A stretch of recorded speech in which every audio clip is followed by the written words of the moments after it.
رسوله الکریم صدق اللہ العظیم۔ میرے عزیز بزرگوں، نوجوان ساتھیوں، موسیٰ علیہ السلام کے زمانے میں ایک چرواہا پہاڑی پر بکریاں چرا رہا تھا۔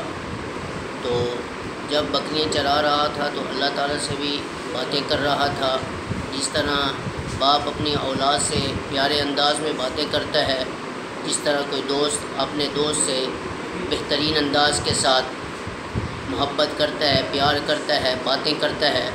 تو اسی طرح وہ چرواہا بکریاں بھی چرا رہا تھا، اور چراتے چراتے اللہ تعالیٰ سے یہ کہہ رہا تھا کہ اے اللہ، تو کبھی مجھے نظر آتا تو میں تیرے سر کے بالوں میں کنگھی کرتا، میں تجھے نہاتا، میں تو تیرے ساتھ باتیں کرتا، میں تجھے پانی پلاتا، میں تیرے ساتھ محبت کرتا، میں تیرے سارے کام کرتا، اور تو میرے پاس بیٹھتا، ہم اکٹھے باتیں کرتے۔ یہ باتیں کرتا جا رہا تھا۔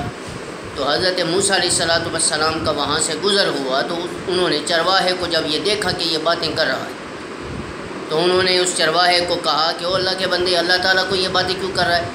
کیا اللہ تعالیٰ تیرے کھانے کا محتاج ہے، پینے کا محتاج ہے؟ وہ تو لا یستعین بالشیء، وہ کسی سے مدد نہیں لیتا، ولا ینفعہ شیء، کوئی چیز اسے نفع نہیں دے سکتی، اس طرح کی کیوں باتیں کر رہا ہے؟ یہ ایسی باتیں اللہ تعالیٰ سے مت کر۔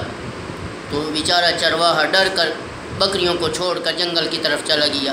فوراً اللہ نے وحی کے ذریعے حضرت موسیٰ علیہ السلام کو پیغام بھیجا کہ اے موسیٰ، میرے بندے کو تو نے کیوں ڈرایا؟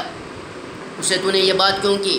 اسے مجھ سے باتیں کرنے دیتا، وہ میرا بندہ تھا، مجھ سے پیارے انداز کے ساتھ باتیں کر رہا تھا، اور تو نے اسے ڈرا دیا۔ جاؤ اسے تلاش کر کے لے آؤ، تیرا رب عرش پہ بیٹھ کر اس چرواہے کی اس طرح کی بہکی پیاری پیاری باتیں سننے کے لیے بڑا بےتاب بیٹھا ہے۔ میرے بھائیوں، ہم بھی اگر اللہ ایسی محبت نصیب فرما دے، ایسا تعلق اپنے ساتھ عطا فرما دے، تو پھر اللہ کی محبت بھی نصیب ہو جائے گی، اور محمد الرسول اللہ صلی اللہ علیہ وسلم کی غلامی بھی نصیب ہو جائے گی۔ السلام علیکم ورحمۃ اللہ وبرکاتہ۔